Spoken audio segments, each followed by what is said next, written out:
chapter 15, which is going to be about mixed economy system. Is it mixed economy system? Let me double check. It should be, yep, the mixed economy system. So we talked about a market economy system on how there's very little to any government intervention. In this economic system right here, there is a lot of government intervention, some amount of government intervention. Mostly there's not that much, but the government intervenes just in case so that things don't get out of hand. For example, say that competitiveness is at large for a specific product. We talked about how this means that specific goods like merit goods get neglected upon. And because of this, what the government does is that it encourages the production of merit goods more so that the uh, market doesn't always prioritize for profit and goes for a more wider audience for people who need these merit goods. Okay, then what the government does, let's say there's a monopoly that is abusing, they would break the monopoly into two parts and or any way to so that they can compete and allow for more competition. Because what a monopoly does, it basically reduces all amount of competition. We learned this in market failure where monopolies basically take control over every sector, and this can cause problems and overall is not good.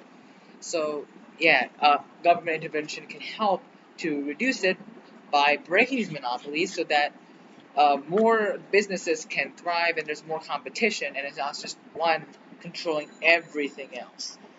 Um, then after that, there is we have any amount. There's regulations, of course. There's regulations.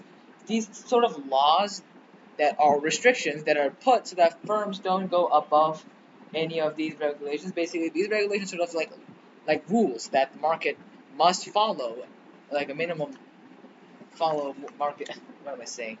Basically, a sort of law they have to follow for most of the market. And there's also subsidies. Of course, there's subsidies, and what these subsidies are is basically a subsidy is like a um, sort of like a substitute. You can say it's a type of substitute. It's a substitute, and there's also indirect taxes. Let's like for example, let's say like you have a business and you want to like sell it. Okay, let's say it's like very sloppy, it's like some bad AI slop stuff, and you want to sell it. And when you sell it, you have to pay like a little bit of an entrance fee to sell it. You may think it's nothing, but this is like an indirect tax to the government, right? This is like an indirect tax to the government because the government cannot directly give taxes, and you all know that pretty well. That is in a market economic system where there is no government intervention, so taxes are not given. For this reason, when um, what this does is that in an indirect way it takes these taxes, and I believe it reduces the free rider problem. If I'm correct, I'm not really sure. Uh,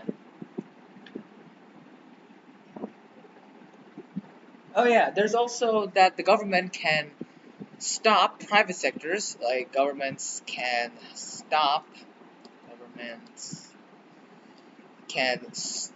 private sectors from charging prices that are way too high for consumption and basically regulate them to make sure things are more simpler, all right?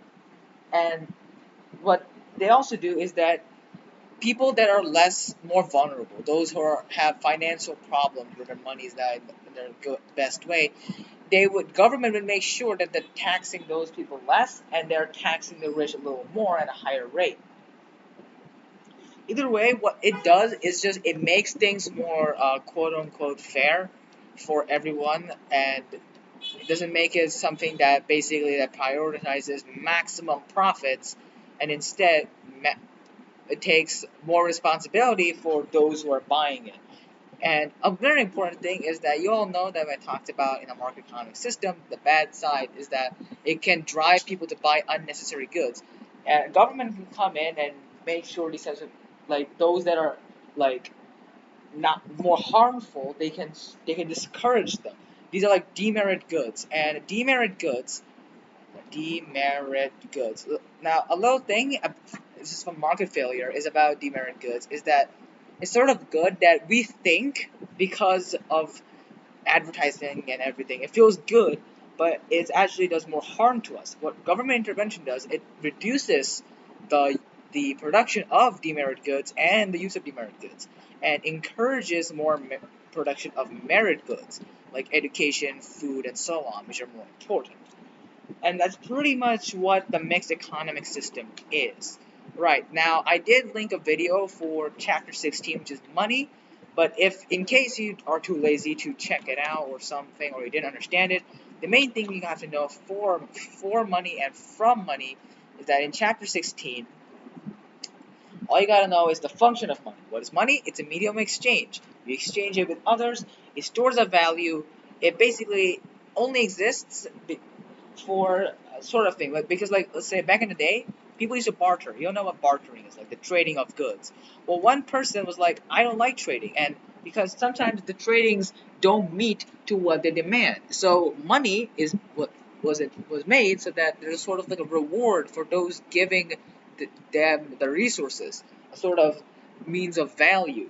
So some characteristics of money is that it has to be something that can be stored easily, that is durable and has longevity, and most importantly is universally accepted.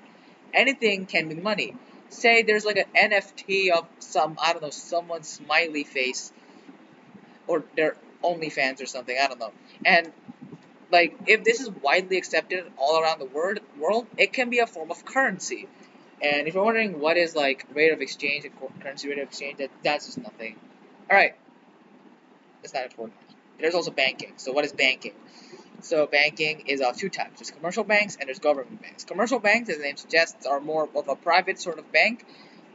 These are funded by the government banks, and they exist for like various purposes. They allow many goods, many services that most government banks don't have.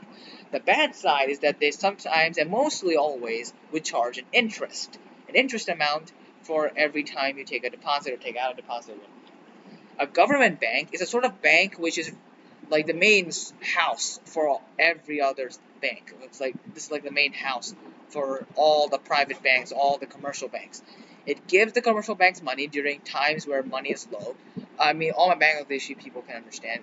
Of course, my friends can understand when like whole situation where money was like for some reason people were just taking money and just escaping the country. Remember that situation? Yeah, and banks were having problems with money. The government bank was then donating money to them because of a money shortage. And they also are the ones who keep the gold reserves and all the money reserves, and are the ones to like give conditions and new laws for various banks to follow. And overall, is the main reason why most of our banks exist. And another name for a government bank is, of course, a central bank, because it's the center of all banks. That's why it's called central bank.